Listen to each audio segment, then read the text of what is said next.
السلام علیکم، بول نیوز ہیڈ کوارٹر میں خوش آمدید۔ میں ہوں مدثر اقبال اور میں ہوں سہرش زہیر۔ میں ہوں شائستہ شہزاد۔ قومی اسمبلی نے فرانسیسی سفیر کو ملک سے نکالنے کی قرارداد بحث کے لیے منظور کر لی۔ قرارداد میں فرانسیسی میگزین میں خاکوں کی اشاعت کو قابل مذمت قرار دے دیا گیا۔ قرارداد کے مطابق فرانسیسی صدر کی جانب سے مسلمانوں کے جذبات کو ٹھیس پہنچانے والوں کی حوصلہ افزائی افسوسناک ہے۔ قرارداد میں کہا گیا کہ معاملے پر تمام ممالک سے سیر حاصل بات کی جائے۔ تمام یورپی ممالک بالخصوص فرانس کو معاملے کی سنگینی سے آگاہ کیا جائے۔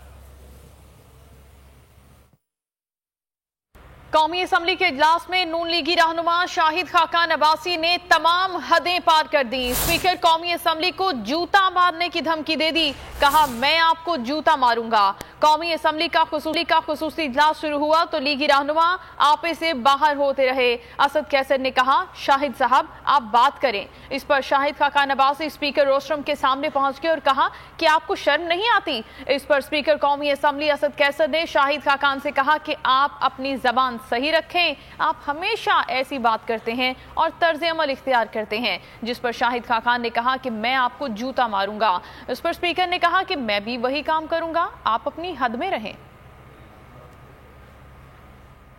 آپ بات کر رہے ہو نہیں، آپ اپنا لینگویج کا آپ ہمیشہ جو اس طرح بیہیو کرتے ہیں، آپ کو بھی میں وہ کام کروں گا۔ آپ اپنے حد میں رہیں، آپ بھی اپنے حد میں رہیں۔ آپ جو ہے نا اپنے حد میں رہیں، اپنی سیٹ پہ جائیں، اپنی سیٹ پہ جائیں۔ آپ سیٹ بات سنیں، بات کریں نا، آپ بات کریں پلیز، آپ بات۔ وزیر مذہبی امور نور الحق قادری کا کہنا ہے کہ ایوان ختم نبوت کا محافظ ہے۔ نبی کریم صلی اللہ علیہ وسلم کی محبت اپنی جان سے بڑھ کر ہے۔ قومی اسمبلی میں اظہار خیال کرتے ہوئے نور الحق قادری نے کہا کہ ایسے راستے پر چلنا چاہتے ہیں جہاں مسائل بات چیت سے حل ہوں۔ ایک تنظیم کے لوگ سڑکوں پر نکلے، سیاسی و مذہبی جماعتوں نے ساتھ دیا۔ حکومت اور اپوزیشن کا فرض تھا کہ ان کا موقف سنتے۔ ماضی میں قوم نے ماڈل ٹاؤن اور فیض آباد کا واقعہ بھی دیکھا۔ انہوں نے کہا کہ ممتاز قادری کی پھانسی کے وقت اپوزیشن کی محبت دیکھ لی تھی۔ انتخابی قوانین میں ختم نبوت میں ترمیم پر اپوزیشن کی محبت دیکھ لی تھی۔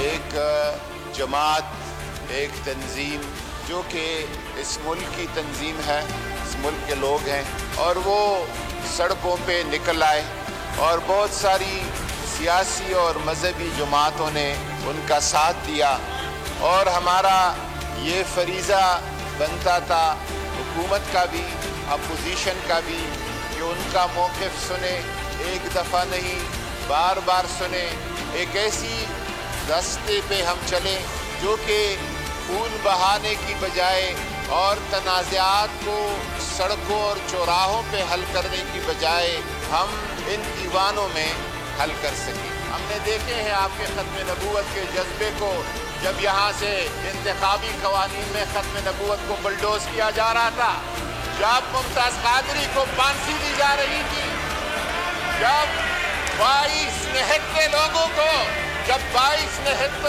کو فیض آباد پہ گولیاں چلائی جا رہی تھی اور شہید کیا جا رہا تھا، سارے ماحول کے ماڈل ٹاؤن کا منظر ہم نے دیکھا ہے۔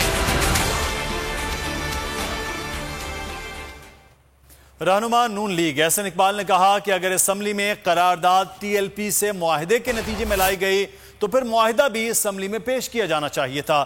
قومی اسمبلی کے اجلاس میں اظہار خیال کرتے ہوئے انہوں نے کہا کہ جب تک ایوان کی کارروائی جاری ہے وزیر اعظم کو پابند کیا جائے کہ وہ ایوان میں بیٹھیں۔ اس سے قبل میڈیا سے گفتگو میں ان کا کہنا تھا کہ معاہدے پر سوچے سمجھے بغیر دستخط کیے گئے، اس طرح تو بچے بھی ملک نہیں چلائیں گے۔ جو معاہدے حکومت نے کیے ہیں وہ اس ایوان کے سامنے پیش کیے جائیں، اور اس قرارداد کے ساتھ وہ معاہدہ بھی اس ایوان کے سامنے پیش کیا جانا چاہیے تھا، تاکہ تمام اراکین اس معاہدے کو اور اس قرارداد کے اوپر اپنا ذہن اپلائی کرتے اور اس کے بعد ایک ایسی قرارداد پیش کرتے جو 22 کروڑ عوام کی امنگوں کی ترجمان ہوتی۔ مجھے توقع تھی کہ وزیر اعظم اپنی کرسی پہ بیٹھے ہوتے اور آج یہ قرارداد وزیر اعظم کو پیش کرنی چاہیے تھی۔ یہاں پہ وزیر مذہبی امور موجود ہیں, پوری حکومت کے وزراء کی لائن موجود ہے, لیکن کسی حکومتی وزیر نے اس قرارداد کو اون کرنے کی جرت کا مظاہرہ نہیں کیا. وہ معاہدے بھی لے کر آئیں, اور جب تک یہ کارروائی جاری ہے میں مطالبہ کرتا ہوں کہ پرائم منسٹر کو پابند کریں کہ یہاں پر بیٹھے رہیں. قومی اسمبلی میں جمعیت علماء اسلام کے مولانا اسد نے سوال اٹھا دیا. پوچھا ٹی ایل پی کے ساتھ معاہدے اور مذاکرات کس نے کیے؟ حکومت نے اس قرارداد کے لیے تحریک لبیک سے کیا طے کیا؟ انہوں نے کہا کہ رات کو جو پیش رفت ہوئی اس پر بھی ایوان میں اعتماد میں لیا جائے. ختم نبوت کا مسئلہ کسی ایک جماعت کا نہیں, سب کا مسئلہ ہے. قرارداد کے دوسرے متن کا حصہ ناکافی ہے, اس پر تجاویز دینا چاہتے ہیں.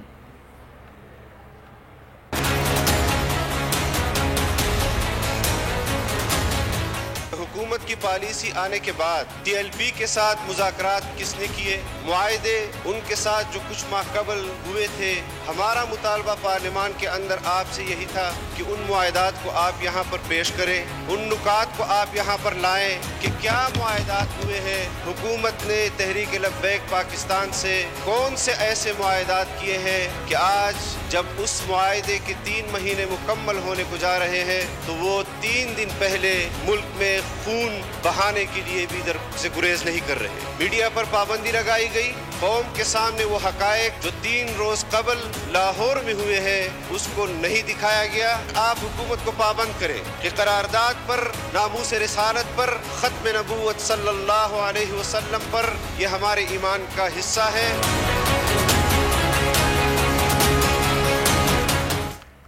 Chairman Peoples Party Bilawal Bhutto نے ٹی ایل پی سے معاہدے پر حکومت سخت تنقید کر دی. ٹویٹ میں کہا کہ وزیراعظم کی تمہارا پھیلایا ہوا گند ہے, صاف کرو اور گھر جاؤ. حکومت نے پہلے سڑکوں پر ایکشن کیا, پھر پابندی لگائی. 500 اہلکار زخمی ہوئے, انٹرنیٹ بند کیا گیا, معاہدہ پارلیمنٹ میں نہیں لایا گیا. وزیراعظم نے کسی مرحلے پر بھی قومی اسمبلی کو اعتماد میں نہیں لیا. تحریک انصاف قومی اسمبلی کے پیچھے چھپنا چاہتی ہے. کل عدم ٹی ایل پی سے طویل مذاکرات کامیاب ہوئے. وفاقی وزیر داخلہ شیخ رشید کا ویڈیو بیان, بات چیت اور مذاکرات کا سلسلہ آگے بڑھایا جائے گا.